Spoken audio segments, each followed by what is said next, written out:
عمار بن یاسر رضی اللہ عنہ کو رسول اللہ صلی اللہ علیہ وسلم نے فرمایا تھا کہ تمہیں ایک باغی گروہ قتل کرے گا. یہ حدیث بالکل صحیح ہے, بخاری میں صحیح بخاری. تقتل الفئۃ الباغیہ, متواتر حدیث ہے. سیدنا عمار رضی اللہ عنہ کو باغی گروہ قتل کرے گا. آگے لکھا ہے کہ وہ حضرت امیر معاویہ رضی اللہ کے گروہ کی طرف سے قتل ہوئے. نہیں, حضرت علی کی طرف سے نہیں, حضرت امیر معاویہ کے گروہ کی طرح, یہ غلط ہے. سیدنا علی رضی اللہ تعالیٰ عنہ کے فوج میں وہ موجود تھے, ان کے گروہ میں, ان کے لشکر میں موجود تھے, اور قتل کرنے والے جو تھے وہ سامنے والے شامی لشکر میں تھے. اور قتل کرنے والا جو تھا ابو الغادیہ تھا. ابو الغادیہ شامی امیر معاویہ رضی اللہ کے لشکر میں تھا. ابو الغادیہ, تو ابو الغادیہ جو ہے, اچھا, تو اب یہ باغی والا جو ہے ہم فتویٰ نہیں لگاتے ہیں بھائی. اس مسئلے میں یہ ہے کہ صحابہ کرام, دونوں طرف صحابہ کرام تھے, مسئلہ اجتہادی تھا. اجتہادی خطا کی وجہ سے جو ہے وہ یہ کہہ سکتے ہیں کہ بھائی سیدنا علی رضی اللہ تعالیٰ کا گروہ جو ہے وہ اقرب الی الحق ہے, وہ حق پر ہے.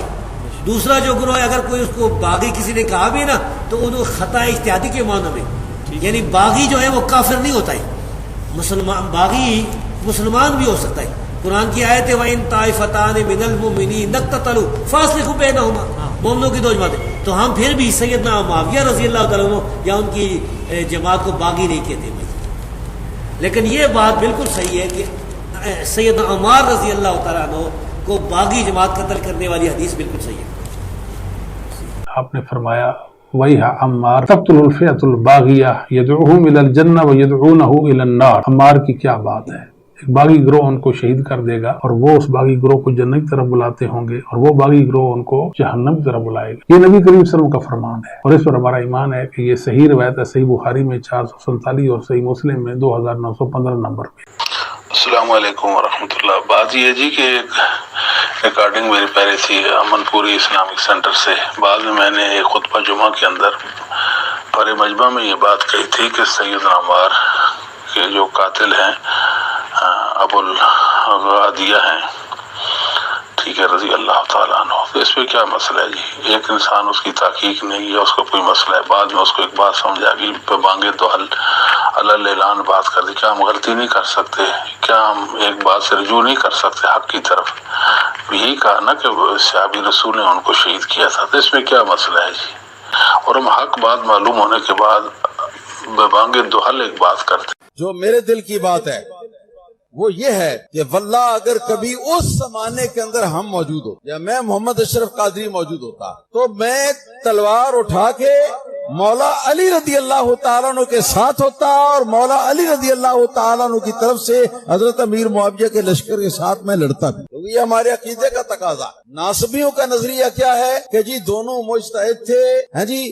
اب ہمیں یہ فیصلہ کرنے کا حق نہیں پہنچتا کہ ہم کہیں کہ کس کا اجتہاد صحیح تھا اور کس کا اجتہاد غلط. بے قصور و بے خطا حضرت معاویہ, یہ نعرہ موہم ناصبیت ہے. اس سے ناصبیت کی بو آتی. یہ مرزا جہل میں چھپا ہوا رافضی اہل سنت کا لبادہ اڑا ہوا وہ بدبخت ہر وقت ہر ٹائم اس خاندان کے اوپر حملہ آور, اس خاندان کی توہین و تشنیع کرنا. ایک حدیث گڑھی ہوئی ہے, ایک حدیث گڑھی ہوئی ہے, ایک حدیث گڑھی ہوئی ہے, یعنی مفہوم گڑا ہوا. حدیث تو درست ہے, کہتا ہے عمار کو فیہ باغیہ قتل کرے گا, وہ عمار کو جہنم کی طرف بلاتا ہوگا. معاذ اللہ, وہ عمار کو جہنم کی طرف بلاتا ہوگا. اور یہ جو جہنم کی طرف بلانے والا گروہ تھا نا, معاذ اللہ, یہ امیر معاویہ کا تھا. امیر معاویہ نے قتل کیا تھا. امیر معاویہ معاذ اللہ جہنم کی طرف بلانے والے. جہلمی کہتا ہے نہیں جی نہیں, وہ تو گروہ جہنم کی طرف بلانے. آپ نے اپنی ابتدائی ویڈیو میں حضرت امیر معاویہ کے بارے میں موقف نرم رکھا, مگر اب کچھ عرصہ سے آپ کھل کر ان پر اپنا موقف بیان کر رہے ہیں. اللہ تعالیٰ مجھے معاف کرے جی, جب میں نے نرم رکھا ہوا تھا موقف, ہاں تو میں نے مطلب آپ مجھے اب توبہ بھی نہیں کرنے دیں گے. اللہ تعالیٰ میری ان غلطیوں سے درگزر فرمائے کہ جب میں نے کبوتر کی طرح آنکھیں بند کی, واضح قرآن و احادیث کے ہوتے ہوئے اگر ایسے میں نے کیا تو اللہ مجھے معاف کرے. حالانکہ ایسا نہیں تھا, مجھے اس وقت اتنی چیزیں کلیئر نہیں تھی, سیدھی سی بات ہے. وہ تو میرے بھائی اگر آپ میرے زمانہ بریلویت کی کوئی ویڈیوز ریکارڈ ہوئی ہوتی ہیں لا کے آپ میرے سامنے رکھ دیتے کہ انجینئر صاحب آپ تو پہلے یہ کہتے تھے اب یہ کہتے ہیں، تو میں آپ کو کہتا کہ بھائی اگر ہم قرآن و سنت کی روشنی میں پرانے بزرگوں کو غلط کہہ رہے ہیں تو اپنے آپ کو میں غلط نہیں کہوں گا قرآن و سنت کے دلائل کی روشنی میں؟ اس میں کون سی ایسی ایب والی بات ہے؟ وہ ایک کسی چینل نے وہ کلپ میرا اسی حوالے سے اپلوڈ کیا ہوا، حالانکہ میں ان باتوں کے جواب کئی دفعہ دے چکا ہوں، اور مختلف علماء وہ کہ پہلے یہ کہتا تھا فلاں یہ کہتا تھا، پہلے بھی جو میں کہتا تھا اس میں جو رسپیکٹ والا پہلو ہے وہ آج تک قائم ہے۔ میرے علاوہ اس پلانٹ ارتھ پہ کوئی بندہ ایسا نہیں ہے جو حضرت معاویہ رضی اللہ تعالیٰ عنہ کی قرآن، بخاری اور مسلم کی روشنی میں غلطیاں بتا کے انہیں رضی اللہ عنہ کہتا ہو اور غلطیاں بتاتا ہو۔ لوگ تو کہتے ہیں غلطیوں پہ پردہ ڈالو، یا دوسری طرف وہ ایکسٹریم پہ روافظ ہیں جو ان کی صحابیت کی بھی نفی کرتے ہیں، ان کو منافق بھی کہتے ہیں، نعوذ باللہ۔ ہم نے یہ نہیں کیا، ہم نے کبھی بھی حق کا راستہ نہیں چھوڑا، بالکل جو بات جس طرح یہ منو ان بیان کی ہے۔ وہ تو میں نے آپ کو بتایا کہ یہ فتنہ کھڑا کیا تھا ڈاکٹر ذاکر نائک نے 2009 کے اندر، جب انہوں نے یزید کو رضی اللہ تعالیٰ عنہ کہا اور وہ فتنہ پھیلا۔ As far as your understanding about the wall of Karbala, you said that Yazid, may Allah be pleased with him, Yazid, may Allah be pleased with him, Yazid, may Allah be pleased with him, that he was ferocious and he was a villain, etc. There's difference of opinion. We're not here to discuss about history, and neither do I want to get a difference in the Muslim Ummah. What we say, there's a difference of opinion between the Sahaba. That is history. جب doctor Zakir Naik کسی topic پہ بات کریں تو وہ کروڑوں مسلمانوں تک پہنچ گئی نا۔ 2 سال تک یہ سارے لوگ تماشا دیکھتے رہے، صرف ڈاکٹر تعلق قادری صاحب نے کوئی کلام کیا تھوڑا بہت، یا مولانا اسحاق صاحب نے، لیکن ظاہر ہے کہ ان کی بات اس طریقے سے پبلکلی نہیں پہنچی جس طرح پہنچنی چاہیے تھی۔ کسی اہل حدیث عالم نے آگے بڑھ کے یہ نہیں کہا کہ یار تجھے کیا تکلیف ہے کہ ایک کربلا پرانی ہو چکی ہے اور تم آج حضرت حسین کے مقابلے پہ اسے بھی میں اللہ پلیز ود ہم رضی اللہ عنہ کہہ رہے ہو، یزید کو کوئی شرم و حیا کرو، مسلمانوں میں فتنہ ڈال رہے ہو۔ کسی نے نہیں اس کو کہا، کیونکہ یہ ان کے اندر گھسی ہوئی ناسبیت کی تسکین ہو رہی تھی، کیونکہ یزید کو یہ برا تو نہیں سمجھتے۔ رحمت اللہ علیہ بھی کہتے ہیں، ان کا ابن تیمیہ تو وہ بشارت لگا گیا، جھوٹی فٹ کر گیا قسطنطینیہ والی، جس کا میں نے پوسٹ مارٹم کیا تھا، میری یوٹیوب پہ آپ ویڈیو دیکھ لیں، کیا یزید جنتی لشکر میں شامل تھا، اور اسی سے ڈسیو ہو کے ڈاکٹر ذاکر نائک نے بھی اسے جنتی ڈکلیئر کیا۔ ہم نہیں کہتے آپ اسے جہنمی کے، لیکن جنت کے جھوٹے ٹکٹ نہ بانٹیں آپ، اور رضی اللہ عنہ تو نہ کہیں۔ تو 10 دسمبر 2011 کو میں نے پہلی دفعہ وہ ویڈیو ریکارڈ کروائی، وہ بھی ویب کیم کے اوپر ویڈیو ریکارڈ ہوئی بھی تھی، مسئلہ 61 حسینیت اور یزیدیت کا تحقیقی جائزہ۔ وہ ویڈیو ہمارے چینل پہ تو بڑے تھوڑے لوگوں نے شروع میں دیکھی، پھر وہ ویڈیو مولانا اسحاق صاحب رحمہ اللہ کے چینل کے اوپر کسی نے اپلوڈ کی، اس پہ کافی ویورشپ آئی، اس کی وجہ سے ہماری بھی چینل کے اوپر ویورشپ آ گئی اس کی۔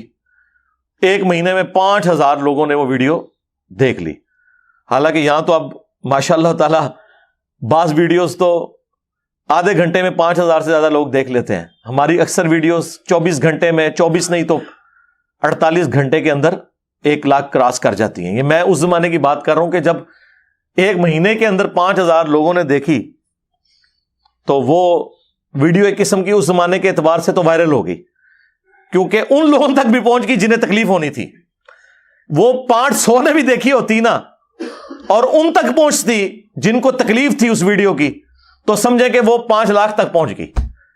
جب ان تک پہنچی تو انہوں نے بجائے مجھے اپریشیٹ کرنے کے، انہوں نے الٹا میرے خلاف پروپیگنڈا کرنا شروع کر دیا، اور مجھے چپ کروانے کے لیے انہوں نے یہ راستہ اختیار کیا کہ جی اگر آپ یزید کو برا کہیں گے تو پھر اس میں حضرت معاویہ بھی آئیں گے۔ اس وقت تک میں سیدنا معاویہ کہا کرتا تھا، آپ کو یاد ہے، ٹھیک ہے؟ یہ میں نے کچھ عرصے سے حضرت معاویہ کہنا شروع کیا، ٹھیک ہے؟ مجھے تو یہ شرم آتی ہے کہ میں سیدنا علی بول رہا ہوں اور اس کے مقابلے پہ ایک اور شخص کو جو ان سے جنگیں کرتا رہے میں اسے سیدنا کہہ کے پکاروں۔ ظاہر ہے میں اگر حضرت علی کے زمانے میں ہوتا تو میرے سید، میرے خلیفہ تو مولا علی ہوتے نا، تو ان کا مخالف تو میرا سید تو نہیں ہو سکتا نا, اس کے خلاف تو میں جنگ کر رہا ہوتا اس زمانے میں. تو لیکن رسپیکٹ اپنی جگہ ہم نے حضرت معاویہ کہا رضی اللہ تعالیٰ عنہ.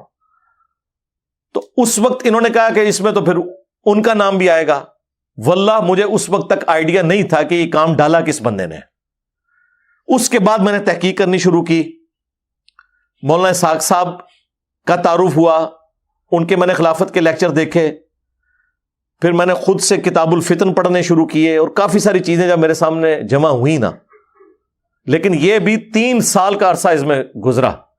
یہ ویڈیو ریکارڈ ہوئی تھی 10 دسمبر 2011 کو, اور پھر جا کے 2014 کے اندر دسمبر میں نے وہ ان کے اوپر علمی ایٹم بم پھاڑا. وہ جو اہل حدیث کی مسجد میں میرا لیکچر ریکارڈ ہوا, مسئلہ نمبر 101, صحیح مسئلہ خروج اور فکر حسین حق پرستی کی علامت ہے. مسئلہ 101 جس میں میں نے جنگ جمل, صفین, نہروان اس کے حوالے سے کھل کے گفتگو کی. وہ سمجھیں کہ تحویل قبلہ تھا. وہ میری پہلی دفعہ اناؤنسمنٹ تھی اس حوالے سے کہ یار یہ مسئلہ خراب کس نے کیا ہے. لیکن اس میں بھی آپ دیکھیں رسپیکٹ والی بات تھی. اس وقت تک میرے کربلا والے ریسرچ پیپر میں صرف 50 احادیث تھیں. پھر جب یہ اعتراض کھڑے کرتے کہ میں حدیثیں بڑھاتا گیا, اب 200 سے زیادہ ہو چکی ہیں. کربلا والا ریسرچ پیپر جو ہے, واقعہ کربلا کا حقیقی پس منظر 72 صحیح الاسناد احادیث کی روشنی میں, جڑیں بڑھو تو اس میں جو حدیثیں بخاری مسلم سے لکھی ہیں انہیں فراڈ ڈکلیئر کرو تاکہ ہم آپ سے حجیت حدیث کا مقدمہ لڑیں. یہ کیا بات ہوئی کہ یہ رافضیوں والی باتیں کر رہا ہے؟ تو مجھے تو اس سے کوئی فرق نہیں پڑے گا. آپ جتنا چیخیں گے اتنا آپ کا نقصان ہوگا. آپ جتنا بنو امیہ کا دفاع کریں گے بچنا تو اس نے کوئی نہیں ہے, کیونکہ بخاری مسلم کھڑی ہے نا بنو امیہ کے خلاف. انجینئر صاحب تو نہیں کھڑے ہوئے, ہم تو ڈاکی ہیں. ہم بخاری مسلم میں رفع الیدین کی حدیثوں کو بھی مانتے ہیں اور اس حدیث کو بھی مانتے ہیں, تقتلہ الفئۃ الباغیہ. ہاں وہی عمار, افسوس ہے عمار, تقتلہ الفئۃ الباغیہ یدعوہم الی اللہ یدعوہم الی الجنہ, دونوں الفاظ موجود ہیں, ویدعونہ الی النار. عمار افسوس, تجھے ایک باغی جماعت قتل کرے گی, تو انہیں اللہ اور جنت کی طرف بلا رہا ہوگا اور وہ جماعت تجھے جہنم کی آگ کی طرف بلا رہی ہوگی. اب یہ حدیث کیا میں نے گن پوائنٹ پہ امام بخاری سے صحیح بخاری میں داخل کروائی ہے 2812 اور 447, اور مسلم میں 5 ترک 7320 سے لے کے 7324 تک, یہ میں نے امام مسلم سے گن پوائنٹ پہ حدیثیں داخل کروائی ہیں, یا ان کے ترجمے میں نے خود کر کے کچھ چینج کر کے بیان کیے ہیں. تو میرے لیے اب مشکل تھا کہ میں یہودیوں والا کام کرتا جو باقی علماء نے کیا ہوا تھا کہ اپنی مطلب کی آیات, اپنی مطلب کی حدیثیں جو فرقے کو سپورٹ ہیں وہ مانی ہوئی ہیں. میں نے بخاری مسلم میں جب رفع الیدین سے نماز کا طریقہ اڈاپٹ کیا تو بخاری مسلم میں جو بنو امیہ کے خلاف رسول اللہ کے فرامین آئیں گے میں ان کو بھی ویسے ہی مانوں گا.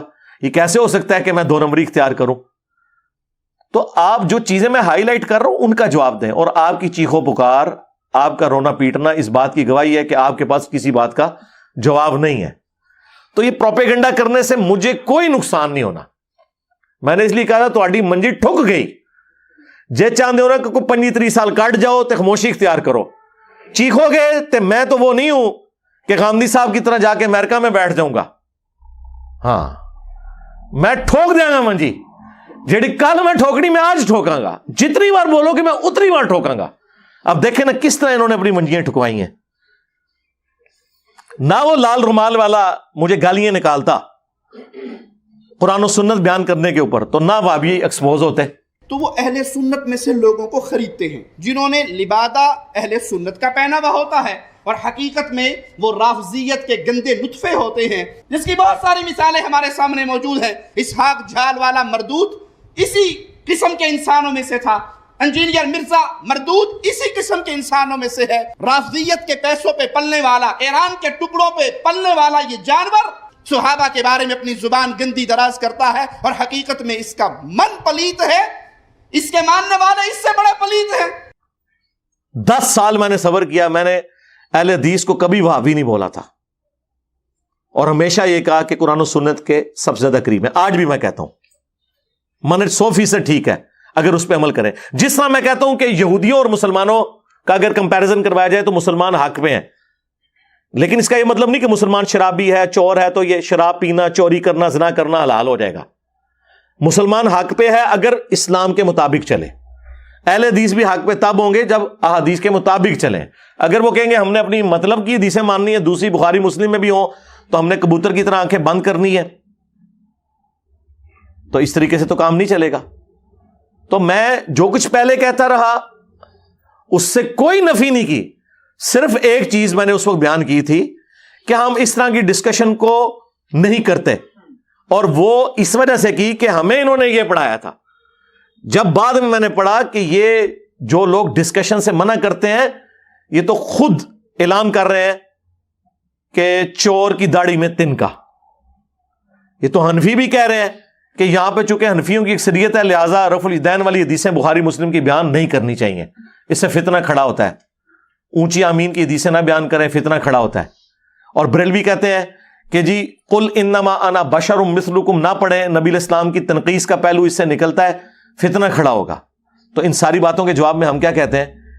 رکو ذرا، صبر کرو، ہم یہ پڑھیں گے بھی اور تمہیں صحیح فہم بھی سمجھائیں گے ان احادیث کا، ان آیات کا۔ کیا ہم اس سے آنکھیں بند کر لیتے ہیں؟ اہل حدیث کو کیوں غصہ آتا ہے جب بریلوی کہتے ہیں کہ جی تانوں کوئی آیت نہیں لبھی قرآن چوں، ہر ممبر تے قل انما انا بشر مثلکم، تسی پڑھو وما ارسلناک الا رحمۃ للعالمین، آپ پڑھیں من یطع الرسول فقد اطاع اللہ، آپ پڑھیں قل ان کنتم تحبون اللہ فاتبعونی یحببکم اللہ، انا ارسلناک شاہدا ومبشرا ونذیرا، ان اللہ وملائکتہ یصلون علی النبی اللہم صلی علی محمد وعلی آل محمد۔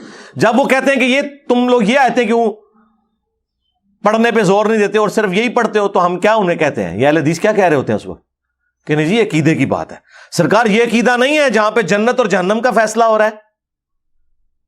اور دوسری طرف یہی آپ کو کہتے ہیں وہ جی مولا علی کا قول ہے، مرفوع سند بھی ہے اس کی، مشکات کے اندر مسند احمد کے حوالے سے، طبرانی کے حوالے سے، اور موقوفاً روایت فضائل صحابہ احمد بن حنبل کی کتاب میں، اور یقیناً یہ غیبی خبر رسول اللہ کے بتانے پہ ہے، نبی الاسلام کے الفاظ سے بھی ہے، اس کی سند کمزور ہے، لیکن جو مولا علی سے ہے وہ سند بالکل ٹھیک ہے۔ نبی الاسلام نے مولا علی سے فرمایا کہ تیری مثال میری امت میں عیسیٰ ابن مریم کی سی ہے۔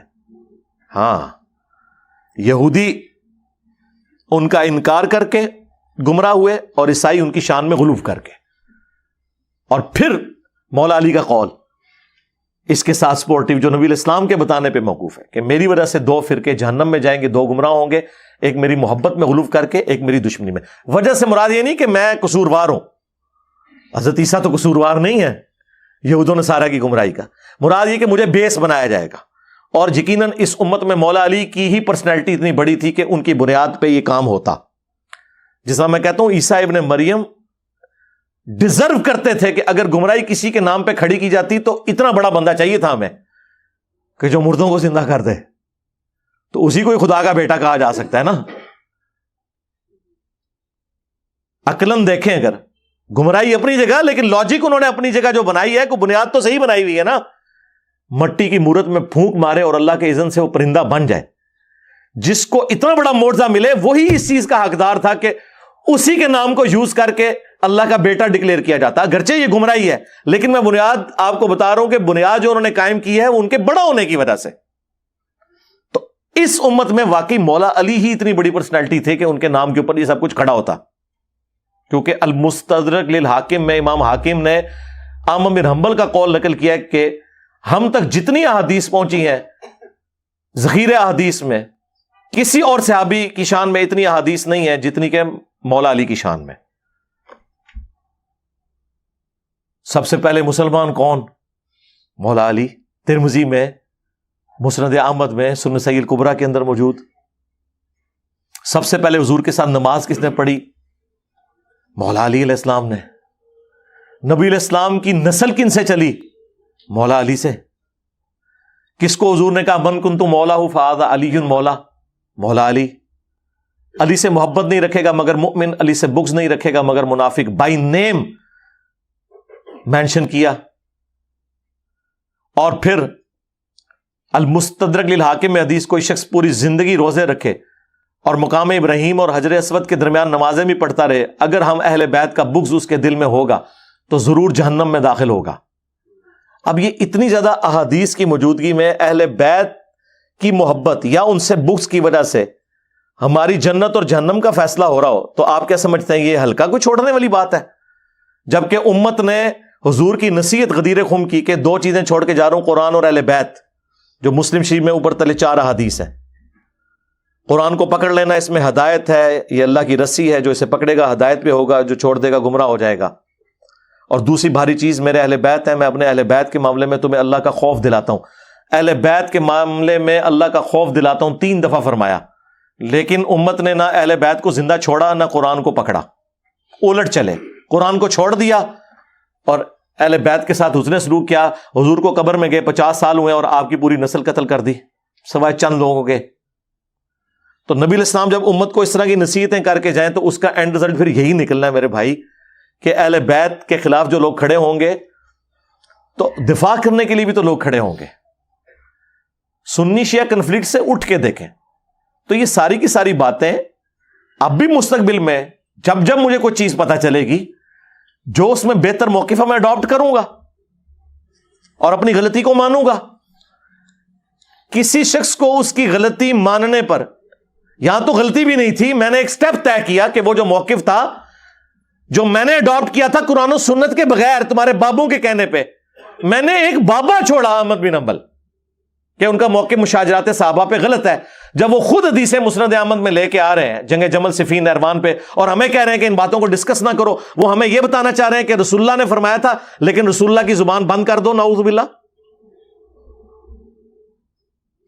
حجی پہلے خلیفہ کے مخالفین مرتد واجب القتل، دوسرے خلیفہ کے مخالفین کافر رومنز اور پرشینز، تیسرے خلیفہ کے مخالفین جی بلوائی خارجی، حالانکہ وہ خارجی نہیں تھے، خوارج کی ٹرم جو ہے حضرت علی کے زمانے میں آئی ہے. چوتھے خلیفہ کے مخالفین رضی اللہ عنہ. تو علیکم بسنتی و سنت الخلفاء الراشدین المہدیین جو ابو داؤد ترمذی کی حدیث ہے وہ کدھر گئی؟ اور ابو داؤد ترمذی میں یہ ہے کہ خلافت 30 سال تک ہے، ابو بکر کے 2 سال، وہ صحابی کہتے ہیں سفینہ جو حدیث کے راوی ہیں، عمر کے 10 سال، عثمان کے 12 اور علی کے 6 سال، اس میں 5 مہینے حسن ابن علی کے بھی شامل ہیں. اور جب پوچھا گیا کہ یہ بنو امیہ کیا ہے، انہوں نے کہا یہ شریر 3 بادشاہ ہیں، ان کی پیٹھ سے یہ جھوٹ نکلا جو کہہ رہے ہیں کہ علی علیہ السلام خلیفہ نہیں ہے. علی علیہ السلام لکھا ہے امام داؤد نے، اور مصنف ابن ابی شیبہ اور مسند ابی داؤد طیالسی میں تو یہ حدیث میں آگے الفاظ ہیں. وہ راوی پوچھتا ہے اس صحابی سے کہ یہ پھر معاویہ کیا ہوئے؟ انہوں نے کہا یہ مسلمانوں کے پہلے بادشاہ ہیں، یہ خلیفہ راشد نہیں ہے. ہم حضرت معاویہ کو خلیفہ بھی نہیں مانتے، بادشاہ مانتے ہیں. خلیفہ ایک متبرک ٹرم ہے جو خلفائے راشدین پہ بولی جاتی ہے. ویسے تو آپ بے شک شہباز شریف کو بھی خلیفہ آج کہہ لیں، یا پہلے عمران خان کو بھی کہتے رہے، آپ کے کہنے سے کوئی نہیں ہوگا، آپ یزید کو بھی کہہ لیں، لیکن یہ حکمران ہے، ان معنوں میں آپ خلیفہ کہیں گے. جو خلافت ایز اے ٹرم خلیفہ راشد ہے وہ وہی 5 ہے، ابو بکر، عمر، عثمان، علی، حسن ابن علی، یا بعد میں کسی درجے میں عمر بن عبدالعزیز. تو واضح اس میں موجود ہے کہ بادشاہوں میں سے بادشاہ ہیں حضرت معاویہ. اور مصنف ابن ابی شیبہ میں تو الفاظ ہیں کہ یہ سخت گیر بادشاہ ہیں اور ان کا پہلا بادشاہ معاویہ ہے. لہذا وہ جو مسند احمد کی حدیث ہے نا، کاٹ کھانے والی ملوکیت خلافت راشدہ کے بعد، تو یہ تو سٹارٹ کرتے ہیں بعد میں. حضرت سفینہ نے وہ ساتھ ہی سٹارٹ کر دی ہے کہ پہلا بادشاہ یزید نہیں ہے، پہلا بادشاہ کون ہے؟ معاویہ ابن ابی سفیان رضی اللہ تعالیٰ عنہ. ہم تو احترام سے نام لیں گے. تو یار اگر کسی بندے کو وقت کے ساتھ کلیئر ہوا کہ میرے نبی نے یہ فرمایا تھا، یہ بابے نے غلط کہا ہے، اب بھی ہمیں کئی باتیں جب وقت کے ساتھ کلیئر ہوتی ہیں تو ہم اس میں دیکھیں امام بخاری سے میری عقیدت کسی سے ڈھکی چھپی ہے؟ شاید 1200 سال میں امام بخاری کو اس طرح کسی نے پروجیکٹ نہ کیا ہو دنیا کے سامنے جس طرح ہمارے اس پلیٹ فارم نے بخاری کی رٹ لگوائی ہے. اہل حدیث نے کیا لیکن وہ اپنے فرقے کی حد تک نا، پوری دنیا میں تو ان کو کیا اوقات ہے آپ کو پتا ہے. مسجد میں چلے جائیں تو لوگ مسجد ہوتے تھے، بریلوی، دیوبندی، شیعہ، کبھی یہ بخاری کا نام احترام سے لیتے تھے؟ ہم نے کس لیول پہ جا کے امام بخاری، اس کے باوجود فاتحہ خلف الامام کے مسئلے میں میں نے امام بخاری سے اختلاف کیا کہ امام بخاری کا تفرد ہے کہ جہری نمازوں میں بھی زبردستی پیچھے فاتحہ پڑھی جائے، اگرچہ انہوں نے اپنے لیے اسکیپ روٹ چھوڑا ہوا ہے. جز القراء کے مقدمے میں انہوں نے لکھا ہے کہ قرآن میں واضح آیا ہوا اذا قرئ القرآن فاستمعوا له وانصتوا، قرآن جب پڑھا جائے تو خاموشی سے اسے سنو. تاکہ تم پر رحم کیا جائے. اور حدیث کہتی ہے جو بخاری مسلم دونوں میں ہے, لا صلاۃ لمن لم یقرأ بفاتحۃ الکتاب, اس کی نماز ہی نہیں ہے جو فاتحہ نہیں پڑھتا. تو امام بخاری نے مقدمے میں اپنی کتاب کے لکھا ہے کہ ہم نے قرآن پہ بھی عمل کرنا ہے, حدیث پہ بھی کرنا ہے, تو اب کیا کریں؟ تو انہوں نے کہا سلف یہ کرتے تھے کہ سکتہ کیا کرتے تھے. جب امام قرات کر رہا ہوتا تھا پیچھے کوئی فاتحہ نہیں پڑھتا تھا, اس وقفے میں پڑھتا تھا. جو ابو داؤد میں حدیث ہے, نبی علیہ السلام کے 2 سکتے ہوتے تھے, ایک فاتحہ سے پہلے ثنا پڑھنے کے لیے اور دوسرا رکوع میں جانے سے پہلے, وہ ہر رکعت میں ہوتا تھا. امام بخاری نے اپنے آپ کو بڑا بچایا ہے. انہوں نے جو ہے وہ قرآن پہ بھی عمل کی بات کی, حدیث پہ بھی عمل کی بات کی. لیکن یہاں پہ اہل حدیث کہتے ہیں نہیں, امام پڑھ بھی رہا تب بھی دب کے رکھو. اور میں نے بھی یہی کہا تھا 2014 تک, میں یہ کہتا رہا ہوں. ایون 2014 چھوڑ دیں, 2017 تک یہی کہتا رہا ہوں. پھر میری وہ نیو فاتح خلف الامام والی ویڈیو ریکارڈ ہوئی جس میں نے کہا یہ غلو پہ مبنی ہے. جاہری نمازوں میں سکتے اگر امام کرے تو بہت اچھی بات, اگر نہ بھی کرے تو آپ کا سن لینا پڑھنے کے حکم میں داخل ہے. اور یہ امت کی اکثریت کا موقف ہے. امام حنیفہ تو خیر سائڈ پہ ہے, وہ تو یعنی اس میں کور ہو ہی جائیں گے. احمد بن حنبل, امام شافعی, امام مالک, خصوصاً امام مالک, اور خود اہل حدیث کے بڑی پرسنالٹی ابن تیمیہ, ان کا یہ موقف ہے. اور میں نے پورا وہ پھر ڈاکٹرن کلیئر کیا. میں نے امام بخاری سے اختلاف کیا اس مسئلے میں, رسپیکٹ اپنی جگہ. تو وقت کے ساتھ چیزیں جب کلیئر ہوتی ہیں تو انسان ایک سٹیپ طے کرتا ہے کہ ہاں یار اس معاملے میں کتنا عرصہ یہ کہتا رہا کہ مٹھی کے بعد داڑھی رکھنا افضل ہے. میری مٹھی سے زیادہ ہے, میں نے کبھی کاٹی نہیں ہے, ضرورت ہی نہیں پڑی, نیچرلی اتنی ہے, سچی داڑھی ہے. لیکن پھر میں نے جب داڑھی کے اوپر دقت نظر سے دیکھا تو پھر میں نے رجوع ریکارڈ کرایا کہ نہیں, جو مٹھی اس نیت سے رکھتا ہے کہ حضور کی نیچرل مٹھی تھی اور بڑی نہیں, نہر تک تھی. اس پہ ویڈیو میری مسئلہ 33 ریکارڈڈ ہے. اب پچھلے دنوں بھی ایک سیشن میں تفصیلی ریکارڈنگ ہے, وہ کچھ عرصے میں آ جائے گی. اس کے لیے افضل ہے مٹھی کے بعد کاٹنا, کیونکہ تینوں صحابہ جو راویان احادیث ہیں داڑھی بڑھانے والی, حضرت ابو ہریرہ, ابن عباس اور ابن عمر, تینوں مٹھی کے بعد داڑھی کاٹتے تھے. تو میں نے کہا کہ اس کے لیے وہ افضل ہے کہ وہ کاٹ دے. اور جو یہ سمجھتا ہے کہ حضور کی نیچرل اتنی تھی, میری بھی نیچرل جتنی ہوئی میں نیچرل رکھوں گا, ویسے رکھے. عثمان بھائی کی مٹھی سے کتنی بڑی ہے, میں نے کبھی ان کو کہا کہ کاٹو, میں نے خود نہیں کبھی کاٹی ہے. دیکھیں میری تو ان ایون کئی بال بڑے ہوئے ہیں, کبھی نہیں کاٹے کہ یار برابر کر لیں. لیکن میں نے موقف ریکارڈ کرایا کہ نہیں یار یہ مٹھی کے بعد رکھنا کوئی افضل نہیں ہے. جو رکھنا چاہتا ہے اس کے لیے وہ افضل ہے, جو حضور کے برابر رکھنا چاہتا ہے, ان سے نہیں بڑھنے دینا چاہتا, اس کے لیے وہ افضل ہے. تو سٹیپ وائز میں نے چیزوں کو لرن کیا کہ ہاں یار اس میں مزید. دیکھیں میں پہلے آپ کو مزاروں پہ جانے سے روکتا تھا, قبروں پہ نہیں, مزاروں پہ. قبروں پہ تو جانا ہے, مسلم شریف کی حدیث ہے قبروں پہ جاؤ تاکہ آخرت کی یاد آئے. لیکن مزاروں پہ جانے سے روکتا تھا کہ یار یہ بے حیائی کے اڈے بنے ہوئے ہیں, شرکی ایکٹیویٹیز ہو رہی ہیں وہاں پہ, مرد و عورت کا اختلاط ہے. لیکن اب میں نے آپ کو اجازت دی ہے کہ مرد و عورت کے اختلاط سے بچتے ہوئے کھڑے ہو کے بلند آواز سے کہیں کہ اے اللہ, اس بزرگ نے اپنی زندگی میں جتنے گناہ چھپ چھپ کے کیے لوگوں سے اپنی بزرگی قائم رکھنے کے لیے, جان بوجھ کے کیے یا انجانے میں کیے, کچھ نہ کچھ تو ہوا ہوگا نا جی. جب کہتے ہیں بزرگ نے توبہ کر لی تو پہلے کیا کرتا رہا ہو. ہاں کہتے ہیں نا بازید بستامی جو ہے ان کے دادا آتش پرست تھے اور بعد مسلمان ہوئے. پہلے تو آتش پرست احسن نا, پہلے تو کم پایا نا, بعد بھی پایا ہے, لیکن وہ چھوڑ دو, اسی ہوتے اختلاف چھوڑ دو, ایک لادہ پاس. تو اے اللہ ان کے چھوٹے بڑے جو چھپ کے کیے جو ظاہر کیے وہ گناہ معاف کر دے. اے اللہ ان کی قبر میں کیڑے نہ پڑے, اے اللہ ان پہ گنجا سام مسلط نہ ہو. تو یہ بلند آواز سے وہاں دعائیں کریں اور جائیں جس مزار پہ آپ نے جانا. دیکھیں میں نے رجوع ریکارڈ کروایا ہے نا, تو میرا رائٹ ہے, ٹھیک ہے. اس اعتبار سے جہاں جہاں کوئی چیز کلیئر ہوتی ہے میں مزید ایک سٹیپ, ایون جہاں غلطی ہوئی ہے وہ بھی میں نے ہائی لائٹ کی کہ مجھ سے بعض اوقات یعنی اگنورینس میں نے وہ چپل الٹی کرنے والے مسئلے میں الیاس قادری صاحب کے اوپر ٹونٹ کیا تھا. وہ ویڈیو 4 لاکھ لوگ دیکھ گئے.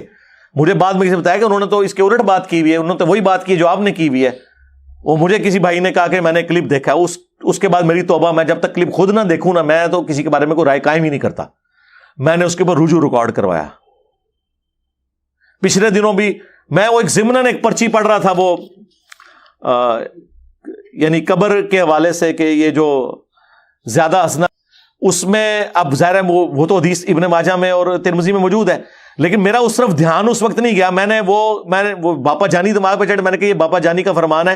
یعنی وہ جو ایک ہنسنے کے خلاف ایک مہم کھڑی کی ہوئی ہوتی ہے نا، کہ ہر وقت جو ٹسوے بہاتا رہے یا روتا رہے وہ کوئی مومن ہوتا ہے اور ہنسنا کوئی برا کام ہے. تو میں اس کانٹیکسٹ میں کرتے کرتے میں نے وہ حدیث تو میرے ذہن سے اتری بھی تھی. وہ بعد میں مجھے پھر کسی نے کہا کہ آپ نے یہ تو حدیث میں بھی الفاظ ہے. میں نے کہا یار وہ تو میں مذاق کے حق میں بات کر رہا تھا، میں وہ تو حدیث میرے ذہن میں نہیں تھی اس وقت. میں نے پھر اس کی کلیریفیکیشن بھی ریکارڈ کروائی. تو جہاں کوئی مسئلہ مس ہینڈل ہو جاتا ہے تو وہ آپ اس کو بجائے اپریشیٹ کرنے کے آپ اس کو اس کا نیگیٹو پوائنٹ بنا کے پیش کریں. تو یہ تو ہماری خوبی ہے. تو آپ لوگوں کے لیے تو میں ٹھیک کہتا ہوں کہ آپ کے جتنے بزرگان دین ہیں، آپ کے جتنے مفتی اعظم ہیں، اگر یہ قادیانیوں کے گھر پیدا ہوتے تو قادیانی مرتے، کیونکہ یہ تو رجوع کرتے ہی نہیں اپنی غلطی پہ ہیں. لیکن میرے بارے میں تو کوئی نہیں کہہ سکتا. میں 7100 فرقے پھر بیٹھا ہوں بھی کوئی صحیح گل پتہ لگے گی وہ میں یعنی بات اڈاپٹ کروں گا قرآن و سنت کے دلائل کی روشنی میں.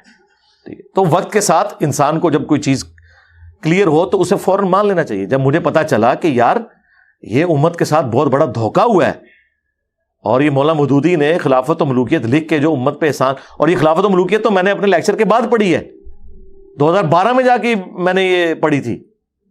پھر میں نے اس پہ نہیں اکتفا کیا، میں نے بخاری مسلم سے 200 احادیث جمع کی ہیں. وہ پمفلٹ عربی میں بھی ہے، اردو میں بھی ہے، اور ہندی میں بھی ہے، انگلش میں بھی ہے، بنگلہ زبان میں بھی ہے. ہماری ویب سائٹ سے آپ ڈاؤن لوڈ کریں اور بتائیں کہ یہ جو باقی چیزیں چھوڑ دیں جو ادر دین بخاری مسلم ہے، اس میں تو آپ لچ تلیں گے کہ ہمارے نزدیک صحیح نہیں ہے، حالانکہ آپ کے ابے اسے صحیح کہہ کے گئے ہوں گے. شیخ البانی بھی، شیخ زبیلی زئی بھی، امام حاکم بھی، امام زاہبی بھی، آپ کو وہ کوئی نظر نہیں آئے گا. صرف آپ اپنے ماموں کو بچانے کی خاطر ہر حدیث کو آپ کاٹتے چلے جائیں گے. بخاری مسلم کا کیا کرو گے؟ اور تمہارے پوری کے پوری یہ ماموں پارٹی کی موت ایک حدیث ہے، تقتلہ الفئۃ الباغیہ یدعوہم الی اللہ ویدعونہ الی النار. ایک حدیث ہی آپ کی پوری ماموں پارٹی کی موت ہے. ایسا کچھ کرو، وہ بھی ویسے کچھ کر دے میرے بچوں، کرنے کی کوشش کر رہے ہیں، جو مرضی کر لیں، یہ تو آپ کے گھاٹے فٹ ہوئی ہے. تو اب بھی کوئی صحیح بات پتہ چلے گی انشاءاللہ میں اس کے اوپر نیکسٹ ورژن اڈاپٹ کروں گا انشاءاللہ. یہ تقاضا ہے ایک مومن کا. صلو علی محمد وآل محمد، اللہم صلی علی محمد وعلی آل محمد واصحاب محمد وازواج محمد اجمعین الی یوم الدین.